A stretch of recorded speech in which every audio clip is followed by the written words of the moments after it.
ముందుగా మనందరి గురువైన సుభాష్ పత్రిజీకి, వంశీ సార్కి, హైమా మేడంకి, డాక్టర్ న్యూటన్, డాక్టర్ లక్ష్మీ మేడంకి, బట్ హిల్లింగ్ గారికి, అలాగే పితృదేవతల వసులు, రుద్రులు, ఆదిత్యుల వారికి, మా ఇంటి దేవతలకి అయిన ఆంజనేయ స్వాములకు, మా అమ్మ నాన్నకి నేను నమస్కరిస్తూ మీ అందరికీ నేను ఆత్మపూర్వక ధన్యవాదాలు తెలియజేస్తూ ఈ రోజున క్లాస్ ని స్టార్ట్ చేస్తున్నాను మిత్రులారా. మొదటికే ప్రార్థన చేసి ప్రారంభిస్తుంది. ఓం అసతో మా సద్గమయ, తమసో మా జ్యోతిర్గమయ, మృత్యోర్మా అమృతంగమయ. ఓం శాంతి శాంతి శాంతి. ముందుగా అక్కమ్మదేవిది ఒక వచనము చెప్పుకున్నాము మిత్రులారా. అక్కమ్మదేవి చెప్తుంటే భిక్షానికి పోయింటది. భిక్షానికి పోయినాడు ఆయమ్మ భిక్షా పాత్రలకి అన్నం పడకకున్నట్ల చూడు, ఒకవేళ పడుతును కిందకి పడేటట్లు చూడు, కిందకి పడుతును అది కుక్క తీసుకుపోయేటట్లా చూడు అంటే ఆయమ్మ భక్తిని మల్లికార్జున దగ్గర వేడుకుంటది. ఆయమ్మ భక్తిని అంటే మనకి అన్నం ద్వారా నుంటే కామం వస్తుంది, కామం నుండి కోరికలు వస్తాయి. అలాగే మనం జీవితంలోన చక్రంలోన తిరుగుతాం. అదంతా వద్దు అంట అక్కమాదేవి గారు వారి వచనం ద్వారా చెప్తారు మిత్రులారా. సో నిన్న క్లాస్ తర్వాత భాగం ఇప్పుడు ఇప్పుడు ప్రారంభిస్తాము. ఈ జీవితము ఒక రిలే పరుగు లాంటిది. ఒక పరుగుదారుడు బ్యాటన్ అంటే కుటుంబ సమస్యను తదువారి పరుగుదారుడికి అందజేస్తాడు. అంటే రిలే అయిపోయే టైంలోన ఒక సమస్యని వాడు ముగించిన తర్వాత అలాగే ఇంకొకటి స్టార్ట్ చేసింటాడు. అంటే ఆ జీవిత కాలము చనిపోయిన తర్వాత ఆ సమస్యనంతా ఆ కుటుంబంలోన మళ్ళీ పరుగు పరుగు పరుగు పెట్టుకొని ముందు తర్వాత తీసుకొని వాడు పరుగుతుంటాడు. ఇంకా వార్షికోత్సవ జబ్బు సిండ్రమ్ అంటే వార్షికోత్సవ సిండ్రమ్ అంటే ఒక 37 పురుషుడికి వృషణ క్యాన్సర్ అని నిర్ధారణ అయ్యింది. అతని తాత 39 సంవత్సరాల్లో ఒక వంట అంటే క్యామెల్ ఉంటది కదా, క్యామెల్ ని కాలుతానే తన్నే నుండి అతనికి వృషణకి పెట్టింటది. పెట్టిపోయిన తర్వాత అతని చనిపోయినాక అదే తరంగా ఈ ముందు తరాలు వచ్చి ఓ వ్యక్తి ఏజ్ అంటే ఆ సంవత్సరాల్లోనూ వార్షికోత్సవం చేసుకునేకోస్కర 39 సంవత్సరాల్లో ఆ ముందు తరాలైన యువకునికి రుషణ ప్రాబ్లం వచ్చి అతని ఆ వార్షికోత్సవం అంటే తాతది జ్ఞాపకము అతని మోసుకొని ఆ నొప్పిని మోసుకొని వచ్చింటాడు. ఇంకా నోమన్ ఈస్ట్ ఓమన్ పేరు ఒక శకునం అంట. అంటే ఒక్కొక్కరికి పేరు నచ్చదు, ఈ పేరు నచ్చదు. ఒక ఒక ఫ్రెండ్స్ ది అంటే ఇప్పుడు చనిపోయిన వ్యక్తి పేరున బిడ్డలు పెడతారు. ఆ పేర్లు అతనికి నచ్చదు. అది ఒకటి జబ్బు వస్తుంది. ఆ జబ్బుని మేము గుర్తించాల. ఎప్పుడు అది గుర్తించి ఆ వ్యక్తికి నీ పేరు నీకు ఇస్తున్నాము, నాకొద్దు ఈ పేరు, నేను స్వతంత్రంగా జీవిస్తాను అంట మీరు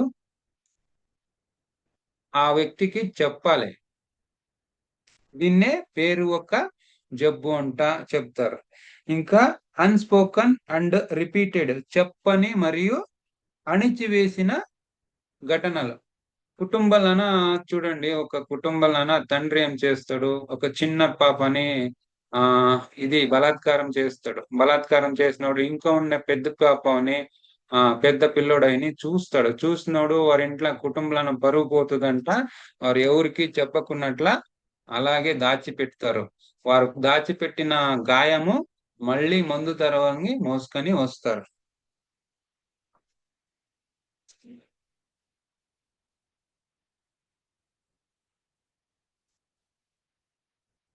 similar fates with in family.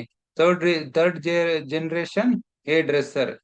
కుటుంబాలలో సమాన గమ్మెలు మూడవ తర కేశాలంకరణ నిపుణుడవుతాడు. అంటే ఇక్కడ చూడండి, ఈ విచారంలో ఏం తెలుసుకున్నదంటే వాడి తాత వారి కాలంలో అయినా జీత పద్ధతి చేస్తా ఉంటాడు. చేసే టైంలోన ఆ యజమాని ఏం చేస్తాడు, తన క్రూరత్వం వల్ల అతని శిరముని నరికేస్తాడు. ఇక్కడ ఈ శిరం నరికినోడు ఆత్మ ఏం చేస్తాడు, ముందు తరంకి వచ్చినోడు మనములు ఏం చేస్తారు, వారు కేశవృత్తి అంటే కటింగ్ చేసే పని చేస్తా ఉంటారు. ఎందుకంటే అప్పుడు వారిని ఫ్యామిలీ కన్స్టలేషన్ చేసినప్పుడు అడిగి తెలుసుకున్నప్పుడు ఏం తెలిసిందంటే, వారి తాత శిరం నరికినప్పుడు వారు తల ఎత్తుకొని తిరిగే ఒక సింబాలిక్ గా వారు ఏం చేస్తుంటారు, కటింగ్ చేసుకొని హెయిర్ డ్రెస్సింగ్ పని చేస్తుంటారు. ఇది తన తాత వల్ల వారు జబ్బును క్యారీ చేసుకొని వచ్చింటారు. ఇంకా నథింగ్ కమ్స్ ఫ్రమ్ నథింగ్ అంటే ఏమీ లేకుండా ఏమీ రాదు. చూడండి, చెట్టు కుటుంబ వ్యవస్థ మొత్తం ఉంటది. చెట్టులన కుటుంబ వ్యవస్థ ఏముండదు, అలాగే దాంట్లోనంతా మొత్తము మనకి ఆ పద్ధతిలన అడిగి ఉంటది. ఆ ఆకులపై పిల్లులు ఉంటారు. ఆకులపై పిల్లులు ఉంటే కాండంపై తల్లిదండ్రులు ఉంటారు. వేరులు ముత్తాతలు మనం గిరితాతలు అంతా ఉంటారు ఆ చెట్టులన. ఆకులు మరియు బెరడు జీవించే ఉన్నవారు చెట్లు కుటుంబం ఎదగడానికి సహాయపడతారు. అంటే చూడు, ఆకలి మరియు బెరడు అంటే బెండ్ ఉండదు కదా, అది మన చెట్టు ఎదగడానికి, మన కుటుంబం ఎదగడానికి అంటే చెట్టుని ఒక కుటుంబకి పోలిచిండారు. ఆకులు ఎలాగే మనకి చెట్టు పెరిగేదానికి ఎంత సాయం అవుతుందో, అలాగే వేరులను మనకి చాలా గట్టిగా ఉండాలా. గట్టిగా ఉంటే చెట్టు గాలికి ఊడదు. అలాగే మన కుటుంబ సంబంధాలన్నా మన తాతల వేరులు, మన పూర్వీకుల వేరుల్ని చాలా స్ట్రాంగ్ గా ఉంటే మా కుటుంబము చాలా ఎదుగుదలకి చాలా సహకారం అవుతుంది. జీవితం ఎందుకు దుర్భరం అవుతుంది? మన పూర్వీకుల గురించి తెలుసుకోవాల్సిందా చాలా ఉంది. ఇది లోతైన సముద్రం. మీకు సమయం ఉంటే లోతులకి పోవచ్చు. జీవితం అనేది సముద్రం లాంటిది చూడండి. మనకి ఎంత లోతుకు పోతా ఉంటామో ఆ పోయినప్పటికి మనకి ఖనిజాలు, మీద వజ్రాలు, వైడూర్యాలు, ముత్తు రత్నాలు అన్ని దొరుకుతా ఉంటాయి. మేము లోతుకు పోయినట్లల్లా మీకు సమయం ఉంటే పోయి మేము అంతా తీసుకొనొచ్చు. మేము పై ఉంటే ఏమీ దొరకరు, ముత్తు రత్నాలు అన్ని దొరకవు సముద్రంలో. అలాంటిది ఈ కుటుంబము. మేము ఎంత లోతుకు పోతుంటామో అంత మనకి ఏం జబ్బు ఉండదు, ఏమున్నది అనేది మేము కనుక్కొనొచ్చు. పూర్వీకుల తోడు బంధం మీకి పడి ఉండదు. అంటే పూర్వీకుల తోడు మంది బంధము కనెక్షన్ ఉంటది. పునరావర్తం అవుతుంది అంటే మేము నేర్చుకునేది ఇంకా ఉంది. అంటే మనకి ఏమన్నా పునరావర్తన అవుతా ఉండదంటే అది మనం ఇంకా నేర్చుకునేది ఉండదు మా జీవితంలోనంట మనం తెలుసుకోవచ్చు. వృక్షంలో కాండము ఆకులు కనిపిస్తాయి, అయితే వేరులు కనిపించవు. చూడండి, చెట్టులన మేము కాండము, వేరులు, కాండము ఆకులు అన్ని కనిపిస్తాయి, కొమ్ములు అన్ని కనిపిస్తావు, అయితే వేర్లు కనిపించవు. ఎందుకంటే అవి భూమి లోపల అతుక్కొనిండవి. అది మన పూర్వీకుల గురించి తెలుసుకోవాలి. వేరు సడిలంగా ఉంటే గాలికి ఊడిపోతవి, అదే వేరు గట్టిగా ఉంటే ఎంత పెద్ద గాలికో ఊడిపోవదు. పూర్వీకుల పట్ల ద్వేషభావన ఉంటే మన జీవితం దుర్భరం అవుతుంది. మన పూర్వీకుల తోడు ముడిపడడానికి వారిలాగే ఉంటాము. ఒక కుటుంబం, ఒక కుటుంబంలోన దొంగ ఉంటాడు. దొంగ ఉంటే వారు వారు వృత్తి అదే చేసుకుంటా ఉంటారు. తర్వాత కుటుంబంలో వచ్చేసి వాడు తెలివైనడు వచ్చి ఈ దొంగతనం చేయరాదు, మనము దర్జంగా బతకాలంట ఏమన్నా చేసేకపోతున్నా మన పూర్వీకుల భావనలు ఏం చేస్తారు, వాని వెనుక లాగుతుంది. మన పూర్వీకుల సమస్యలని, జబ్బుల్ని గుర్తించాల. మేము ఎవరిని బహిష్కరిస్తామో, వెలదీస్తామో, తిరస్కార భావన చూపిస్తామో వారిలాగా పునరావర్తనం అవుతుంది. ఒక ఊరిలో పేదవాడు ఊరు వదిలి నగరానికి వచ్చి శ్రీమంతుడు అవుతాడు. చూడండి, ఒక పేద కుటుంబం నుండి వచ్చిండే ఒక పేదరికం ఉండే గ్రామం నుండి సిటీకి వచ్చి వాడు ఎంతో కష్టపడి శ్రీమంతుడయి అప్పుడు భోజనాలు చేసే పోతును. మా మా ఊరు మా పూర్వీకులు ఎవరు మంచి భోజనం తినరాదు, వారు తినకపోతే నేనెలా తినాలంట ఆ భావన వల్ల వాడు ఎంత శ్రీమంతుడు అవుతునో ఆ ఆ భావనని మోసుకొని వస్తారు.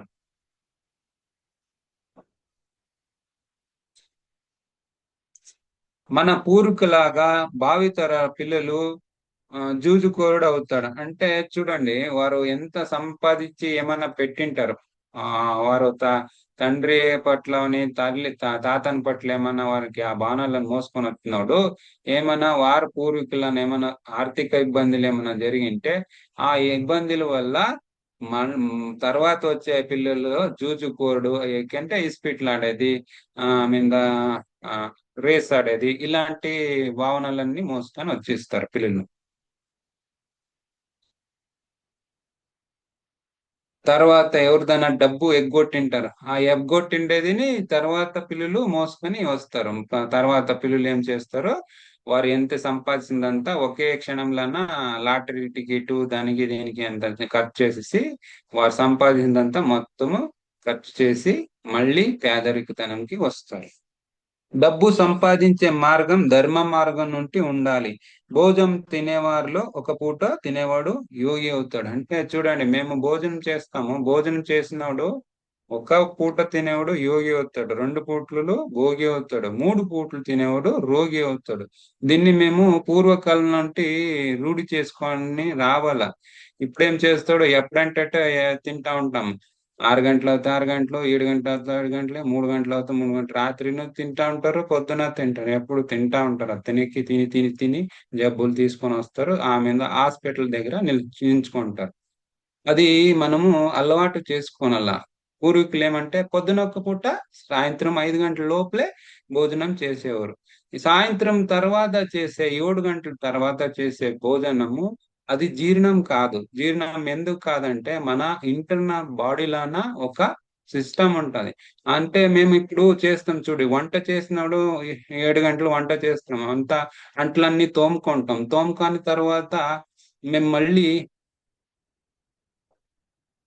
మేము మళ్ళీ అప్పుడు వంట చేసేకి ఇష్టపడతామా? అంటలన్నీ తోని పెట్టినోడు పొద్దున్నకి చేసుకోనాల. అది ఇడిసి మళ్ళీ వంట వంట చేసేకపోతే అది సిస్టమ్ ఇంబ్యాలెన్స్ అవుతుంది. మన ఇన్నర్ సిస్టమ్ లాన మన అంతర్లోను అది క్లీనింగ్ ప్రాసెస్ చేస్తూ ఉంటది. ఆ క్లీనింగ్ ప్రాసెస్ చేసే టైంలోన మళ్ళీ ఫుడ్ వేసినోడు దానికి ఇబ్బంది పడుతుంది. అంటే ఒక ఫ్లో ఉంటది. ఆ ఫ్లోని మేము ఆ, ఇరగదీసి మళ్ళీ ఏం చేస్తుంది, ఈ శరీరానికి జబ్బు వచ్చేలాగా మేమే చేసుకుంటాం.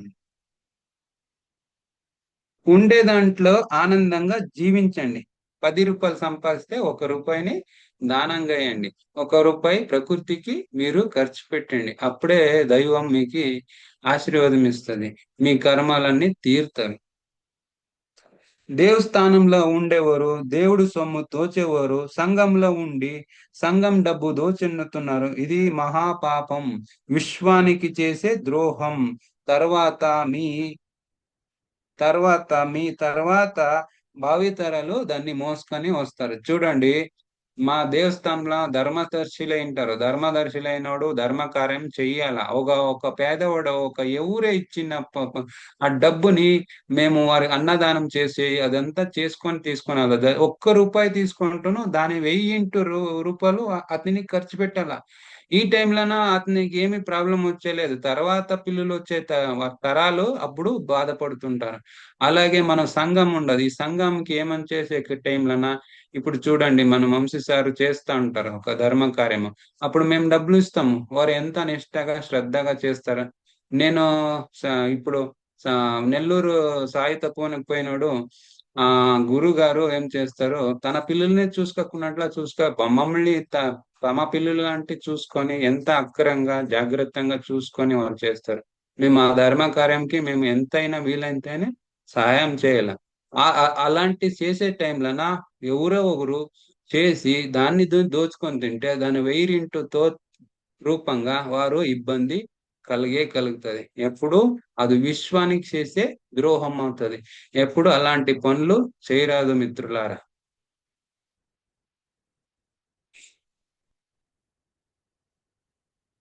తెలిసినప్పుడు చాలా ఎరుకుతా జీవించాలి. అంటే మేము జ్ఞానం తెలుసుకున్నాడు, ఈ జ్ఞానం అంతా తెలుసుకున్నాడు మళ్ళీ ఎరుకలన మేము నడవాల. నడిసే టైంలోన దారిలో నడిసే టైంలోన కింద ఒక చీమ ఉంటును మేము దాన్ని అబ్జర్వ్ చేసేసి గ్రహించి దానికి హాని కలగకున్నట్ల మేము నడవాల. అది ఎరుకుతనంటి నడిసే విధానము. మేమేమో ఉండదు, కాళ్ళు ఉండదు, కళ్ళు ఉండదంట చూసి మేము ఎరుకు లేకున్నట్లు జీవించే ఆమె తర్వాత దాని దెబ్బ పరిణామం మేము చెందాలి. ఎవరి దగ్గర సహాయం పొందితే కృతజ్ఞత చెప్పాలి. ఇప్పుడు ఎవరైనా మీకు ఏదైనా ఇస్తారు, సహాయం ఇస్తారు, దానికి మీరు థ్యాంక్ యూ చెప్పాలి. దాని తర్వాత మీరు చేసిన పొందిన సహాయము మళ్ళీ వారికి తిరిపి ఇయ్యాల. అది ఇడిసి వారు సహాయం చేసిండారంట మీరు ఎప్పుడునూ మీరు సహాయం ఇచ్చుకుంటా ఉంటే ఆ ప్రేమ మన ఫ్లో ఆగిపోతుంది. ఇవాళ తీసుకుంటా ఉండాల. అప్పుడే మాత్రము మనకి ఎదుగుదలకి అందుకి అనుకూలమవుతుంటాయి. ఇంకొకరికి నష్టం చేసి మనము లాభం పొందురాదు. చూడండి, మీరు ఏమి వ్యాపారం చేయండి, ఏదే చేయండి, ఇప్పుడు చూడండి మన రైతులు ఎందుకు వారు ఊరేసుకొని చేస్తుండారు, ఎందుకు నష్టం పోతుండారంటే వారికి తెలీదు. ఎలాంటే ఇప్పుడు ఎరువులన్నీ వేస్తా ఉండరు. ఎరువులు వేసి మన కెమికల్ అంతా యూజ్ చేసేసి పంటలన్నీ పండుతా ఉంటారు. ఆ పంటల ద్వారా మేము తింటా ఉంటాం కదా, మనకి ఆ జబ్బులు వస్తాయి. జబ్బులు తీసుకొని వచ్చి మేము జబ్బులు వచ్చినప్పుడు ఏం చేస్తాం, హాస్పిటల్కి పెడతాం. ఆ నొప్పి బాధ అంతా తీసుకుపోయి రైతునికి తగులుతుంది. మీరు అనొచ్చు, ఇప్పుడంతా ఆధునికంగా ఎదిగినాము, ఎరువులు వేసుకోకుంటే మనకంతా భీము భూవ దొరకదు అంటే, అంటే క్వాలిటీ ఫుడ్ దొరకక మీరు విషం ఫుడ్ తిని తిని ఏం ప్రయోజనం? అప్పుడంతా చూడండి, ఎద్దులది, ఆవులది పేడ అంతా వేసి గొబ్బరం అంతా వేసేసి పంట పండేవారు. అప్పుడు ఎంత టేస్టింగ్ ఉంటుండే ఫుడ్.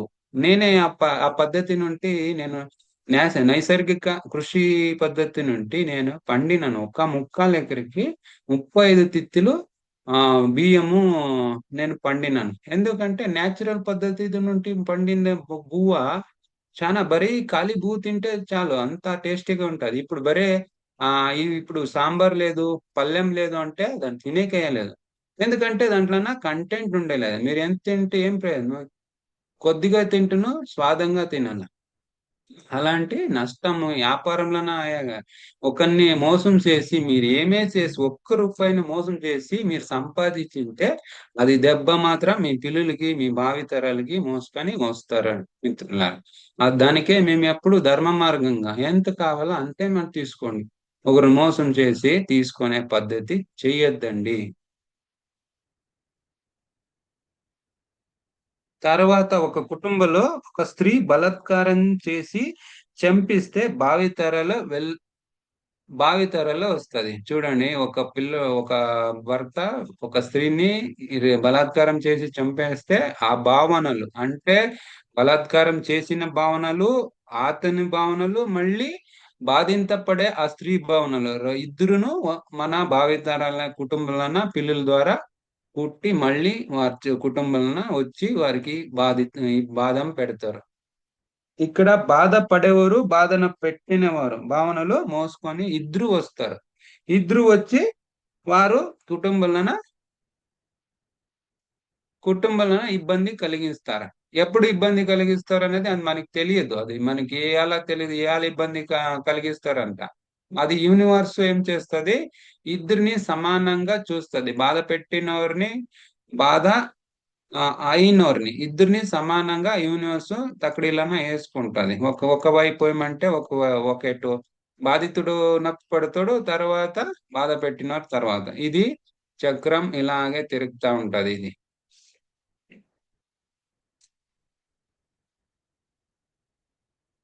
అపరాధ భావం నుంచి మీరు మాట్లాడలేకపోతారు. ఏదైనా అపరాధం చేసింటే గతంలో అపరాధ భావనని ఏం మోసుకొని వస్తే మీరు ఎక్కడ మాట్లాడరు. అది ఇది గొంతులోనే ఆగిపోతుంది. ఇది మీరు చేసిండే అపరాధ భావము ఇక్కడ నిలిచిపోతుంది. ఇక్కడ ఆ భావం వల్ల మీరు ఏమైనా మాట్లాడకపోతే నాకు మాట్లాడక నిలిచిపోతుంది, నాకు స్టేజ్ ఫియర్ ఉండదు అంటే మేము అపరాధం చేసిన భావనని మోసుకొని వచ్చింటారు. దాన్ని బయటికి వేసినోడే వాడు మాట్లాడతాడు చక్కగా. స్టేజ్ ఫియర్ ను పోతుంది. అపరాధం చేసినవాడు బాధపడవారు. అంటే పర్ప పర్పట్రేటెడ్ మరి విక్టిమ్ ఇద్దరు యూనివర్స్ లో సమానం ఉండేవారు. విశ్వంలో అందరూ ఒక పుత్రుని ఒక పాత్రని వేసుకొని వస్తాం. అంటే విశ్వంలోన ఆ బాధపడేవాడు ఒక పాత్ర వేసుకొని వస్తాడు, బాధ పెట్టేవారు ఒక పాత్ర. ఈ విశ్వం అంతా ఒక నాటక రంగంలోన వస్తాం. వారారు పాత్రలు చక్కగా ఆడాలంతే. బాధపడేవారు ఆడాల, బాధ పెట్టినవారు ఆడాల. ఈ విశ్వం రంగంలో ఒక నాటకం రంగం అనుకొని, ఈ విశ్వం ఒక కుటుంబం అనుకొని ఆ యూనివర్స్ మమ్మల్ని ఆడిపిస్తుంది. దాన్ని ఎరుకలన తీసుకొని మేము చూసుకొనలా, చూసుకొని సారీ చెప్పాలా. ఇప్పుడు అప్పుడు మనకి బాధ నుండి విముక్తి కలుగుతుంది. కాలాన్ని మంచి మంచి ఇది ఒక సైన్స్.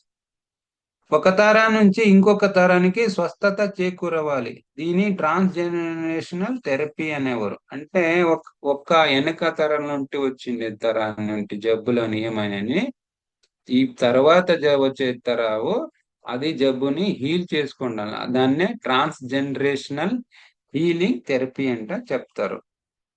కో కారణం లేక వచ్చేది ఆనందం. మైండ్ నుండి వచ్చేది తాత్కాలిక ఆనందం. ధ్యానంలో ఆనందమయ కోశం నుంచి వచ్చేదే నిజమైన ఆనందం. చూడండి, మైండ్ నుండి వచ్చిండేది ఆనందం తాత్కాలికంగా ఉంటది. ఏమీ కారణం లేక వచ్చే ఆనందమే నిజమైన ఆనందం. ఆనందమయ కోశం నుండి మనకి ఆనందం ఎప్పుడు ఆ ఆనందంగా ఉంటాడు. ఆత్మి బ్రహ్మానందం పొందింటాడు. ఏ కారణం లేక అప్పుడు నవ్వుతా ఉంటారు. వారు బ్రహ్మానంద స్టేజ్ లోనే ఉంటారు. వారికి ఆవిడ ఆత్మస్థితికి చేరుకొని ఉంటారు. ఇదే స్థితిని పిల్లవాడు చేస్తారు. చూడండి, చిన్న పిల్లలు చేస్తుంటారు. వారి ఆత్మస్థితి బ్రహ్మానంద స్థితిలోనే ఉంటారు. ఆ స్థితిని మేము ఎప్పుడు చేరుకోనాలి. అప్పుడు ఏడుపు ముఖం వేసుకొని ఉంటే మా జీవితము వెల్లదీయదు, వెలుగుకు రాదు. సూర్యం ఉదయించాక పక్షులు పాడుతుండగా ఆనందం మనకి వస్తుంది. అదే నిజమైన ఆనందం. ఆనందం అందరికీ కావాలి. చూడండి, సూర్య ఉదయించే టైంలోన పక్షులు కిలకిలకిల అంట పారే టైంలోన మనకి ఆ ప్రకృతిని ఆస్వాదించినప్పుడు మనకి ఆనందం కలుగుతుంటది. ప్రకృతిని చూసినోడే మనకి ఆనందం కలిగేది. అది మనము ఎప్పుడు మేము రూఢించుకోనాల. ఎప్పుడు ప్రకృతి దగ్గర పోవాల, పోయేసి అబ్జర్వ్ చేయాల. ప్రకృతిలో ఏం జరుగుతుందంట మనకి. ఆ ప్రకృతి మనకి ఎంతో ఆనందం ఇస్తుంది. మేము అది చూడము, మరి గుర్తించము. ఎప్పుడు ఈ సమస్యలైన చక్రాలన ఇరుక్కోపోయింటాం. అన్కండిషనల్ బ్లిస్ మేము పొందాల. అంటే మనం ఏ కండిషన్ లో లేకపోయినా ఒక సుగంధభరితమైన ఒక ఒక ఒక ఇది ఉండదు ఎస్సెన్స్. ఆనందం అనే ఎస్సెన్స్ మేము ఎప్పుడు పొందాలి. ఆత్మ నుంచి వచ్చే ఆనందం నిజమైన ఆనందం. పూర్వీకుల వచ్చి దుఃఖం నుంచి ఉంటే మేము వారిని మనం మనసులో గుర్తు తెచ్చుకొని భావించి దుఃఖంలో పడతాం. అంటే మన పూర్వీకులు దుఃఖం నుండి ఉంటే అదే దుఃఖమును మన భావితరాలు మోసుకొని వచ్చి ఆ దుఃఖంలోనే మేము వెలజాడుతుంటాం. మనం ఆనందము తీసుకొని రాదు. మన అంతరంగంలో లాస్ట్ ప్యారడైజ్ అనేది ఉండదు. అంటే ఒక స్వర్గం ఉండదు మన అంతరంగంలో. మేము దొంగి చూడాలి. ధ్యానం ద్వారా చూస్తే మనకి ఒక స్వర్గం అనేది కనిపిస్తది. దాన్ని చూసేగలది మేము ధ్యానం ద్వారా చూడొచ్చు. నిత్య ఆనందం మేము గుర్తించాలి. ఇక్కడ మాయ నుండి దుఃఖం కనిపిస్తుంది. ఈ ప్రపంచమంతా మాయ మాయ మాయ మాయ మోహంలోనే పొడి పొడి మేమేమంటే చక్రంలన ఇరుక్కోపోయింది. ఎవరు ఈ ప్రపంచంలో ఈ కుటుంబాలన దుఃఖమే నిండిపోయింది. అంటే గౌతమ బుద్ధుడు చెప్పినట్ల ఈ ప్రపంచం అంతా దుఃఖమే ఉండింది. ఆ దుఃఖము ఆ మాయ నుండి మేము బయటికి వస్తే మనకి అమితానందం దొరుకుతుంది. దైవంతో అనుసంధానమయ్యాక బ్రహ్మ జ్ఞానం పొందాక ఎల్లప్పుడూ ఆనందం మనకి తెలుస్తుంది. దైవంతో మేము అనుసంధానం అయినాడు మనకి ఎల్లప్పుడూ బ్రహ్మానందం కలుగుతుంది. అది మేము పొందాలి. దుఃఖం ఉండేది ఉన్- దుఃఖం ఉండేది అంటే మనలో అజ్ఞానం. అంటే మేము ఇంకా సమస్యలు ఆ దుఃఖము ఏడుపు ఉండదంటే మేము అజ్ఞానిలైనాం. మేము ఇంకా జ్ఞానం తెలుసుకోలేదు. ఆ జ్ఞానం తెలుసుకొని జ్ఞానం అని తెలుసుకొని విచక్షణ ఖడ్గా నుండి మా దుఃఖాల్ని మా సమస్యల్ని పరిష్కరిసి మేము జ్ఞానం పొందినోడు మనకి ఆ దుఃఖం పోతుంది. వారి చుట్టూ అజ్ఞానపు కార్మోడం ఉంటది. అంటే దుఃఖంలో ఉన్నాడు అజ్ఞానం అనే కార్మోడము వారి చుట్టూ ముట్టుకొని ఉంటది. కార్మబ్బులా ఉంటది వారికి. ఎప్పుడు మనకి వెలదేయలేదు. ఇప్పుడు చూడండి సూర్యునికి ఇప్పుడు గ్రహణం పడుతుంది. అలాంటి భావనలన ప్రతి దుఃఖం ఉండే వ్యక్తి పొందుతాడు. జ్ఞానం పొందేసరికి ఎల్లప్పుడూ ఆనందం కలుగుతుంది. దీనే నిర్వాణ పొందిన పరిధి అన్నారు. అంటే ఈ ఎన్లైట్మెంట్ అన్నారు అంటారు. అంటే చూడండి ఆత్మజ్ఞానం తెలిసినోడు అతని ఎప్పుడు ఆ ఎన్లైటన్ పర్సన్ అంట అతని చెప్తారు. ఎవరు మీకు సర్టిఫికేట్ ఇవ్వరు, సెల్ఫ్ చెక్ చేసుకోనన్నా. నువ్వు ఆత్మజ్ఞానం పొందిండవ లేదంట ఎవరు నీకు ఎవరు సర్టిఫికెట్ ఇవ్వరు. నీ ఆనందం వచ్చింది నువ్వు ఎప్పుడు నవ్వుతా ఉండవంటే అదే నీకు సింబాలికంగా నీవు ఆత్మజ్ఞానం బ్రహ్మజ్ఞానము పొందినావు. ఏ దుఃఖము లేదన్నాడు నువ్వు ఆత్మజ్ఞానం పొందినావని నీకు నువ్వే సర్టిఫికెట్ ఇచ్చుకోవాలా. చిన్ననాటి జ్ఞాపకాలు వ్యక్తుల మీద ప్రభావం పడుతుంది. దీని స్క్రిప్ట్ ప్రభావం అంటే చిన్ననాటి ప్రభావాలు చూడండి. చిన్న టైంలో అంటే చిన్నవాడు ఉంటుంది కదా, చిన్న పిల్లలు తండ్రి ప్రేమంగా తల్లి ప్రేమంగా చూసుకుంటే వారికి చాలా ప్రాబ్లం నుండి ముక్తి పొందొచ్చు. అప్పుడు టైంలోనేమన్నా తండ్రి అని తల్లి అని వారి ద్వేషంగా వారికి క్రూరంగా నడిపించుకుంటే ఆ భావనలన్నీ మోసుకొని వస్తారు. పెద్దవాడైనడు పెళ్లి చేసుకున్నాక ఆ భావనలు పెట్టు వానికి ముందు అడుగు పెట్టేకి అడ్డంకి అవుతుంది. గత జన్మ కర్మాలు మన మీద ప్రభావం చూపిస్తుంది. గత జన్మ అనుభవాలు సూక్ష్మ శరీరంలో దాగి ఉంటాయి. స్థూల శరీరం నాశనం అవుతుంది. చూడండి మన గత జన్మలవి మేము ఏమేమి చేసిన కర్మలు మన స్థూల శరీరం అంటే అంతరాత్మలన ఆత్మను మెదడు ద్వారా అంటే ఆ దాంట్లోనంతా రికార్డ్ అయ్యి మన శరీరంలోన మోసుకొని వస్తాం. మేము ఇప్పుడు చనిపోతే ఈ స్థూల శరీరం మాత్రం చనిపోతుంది.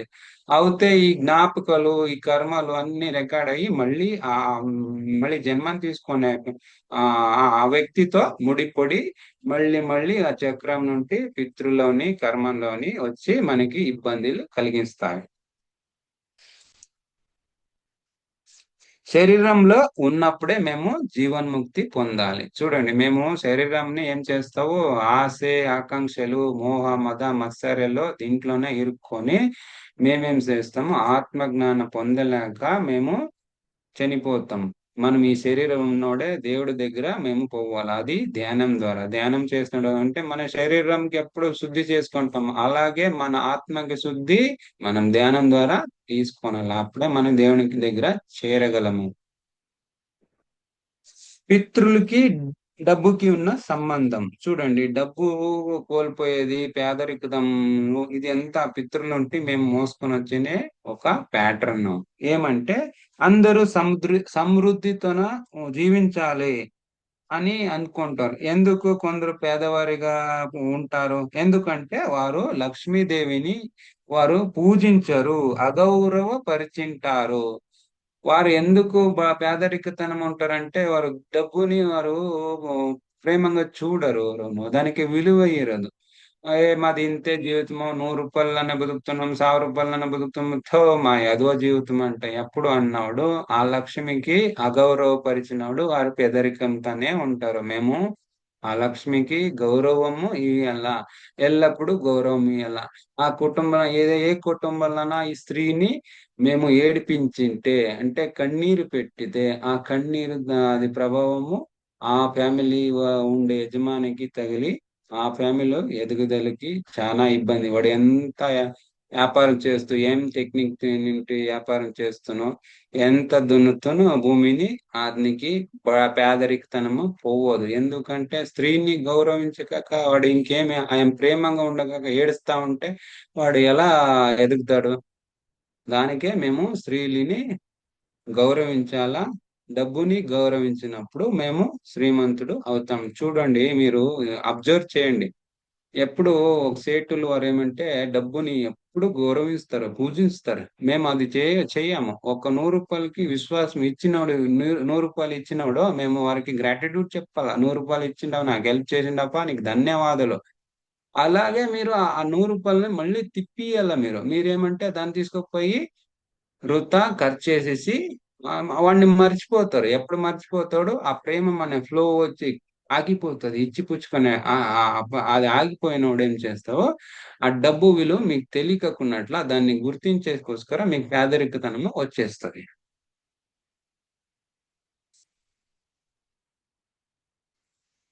ఉం. ఉం. నా దగ్గర డబ్బు ఉంటే ట్యాక్స్ ప్రాబ్లం, దొంగలు కొట్టేస్తారు అనే భయం వల్ల డబ్బు కొరత వస్తుంది. అంటే చూడండి, ట్యాక్స్ కట్టలేక మేము ట్యాక్స్ మేము ఎక్కువ కట్టాల్సి వస్తుందంట దాచిపెట్టి వారు భయం పడుతుంటారు. లేదా డబ్బులు ఎవరైనా దొంగలు ఇచ్చుకుంటారు అంట, వారి భయం వల్ల వారికి మళ్ళీ పేదరికతనం వస్తుంది. ఇచ్చి తీసుకునే విషయంలో సమతోలన ఉండదు. డబ్బులు ఇచ్చినప్పుడు ధన్యవాదాలు తెలియపలే. ప్రేమ క్రమ గాయపడినప్పుడు దానికి బదులుగా డబ్బు కొరత వస్తుంది. చూడండి, ప్రేమ మా భార్య భర్తలన ప్రేమ కొరత ఉంటే వారికి డబ్బులు కొరత వస్తుంది. ఈ మరి ఇచ్చినోడు వారికి ప్రేమంగా ధన్యవాదాలు తెలుసుకుంటున్నాం, మనకి డబ్బు కొరత వస్తుంది. కొంతమంది డబ్బు సమస్య, ఆర్థిక ఇబ్బందుల వల్ల ఆత్మహత్య చేసుకుంటే తర్వాత తరములో పిల్లలకి ఇబ్బందులు వస్తాయి. చూడండి, ఇచ్చిన డబ్బు తీసుకోక వాపస్ ఇచ్చుకోక వారు చనిపోతారు, ఆత్మహత్య చేసుకుంటారు. అది ఆత్మహత్య చేసుకుంటే వాడు ఇచ్చినోనికి బాధపడుతుంటారు. ఆ తర్వాత ఆ బాధ తీసుకొని వచ్చి పిల్లల తరంగా వస్తుంటారు. సో ఫ్రెండ్స్, ఇన్ని 6 రోజులు ఈ కుటుంబ క్రమబద్ధంగా కరణము అంటే ఫ్యామిలీ కాన్స్టిలేషన్ ద్వారా మీరు చాలా జ్ఞానం పొందినారని నేను భావిస్తాను. ఇన్ని 6 రోజులు మీరు ఈ జ్ఞానం పొందిందానికి మీ అందరికీ ధన్యవాదాలు తెలియజేస్తున్నాను. అలాగే ఈ ప్లాట్ఫారం ని నాకు అందించిన ఆయమ మేడం కి, మీనా మేడం కి, త్రివేణి మేడం గారికి, మీ అందరికీ నేను ఓపిక ఇన్నిన మీ అందరికీ ధన్యవాదాలు తెలియజేస్తున్నాను.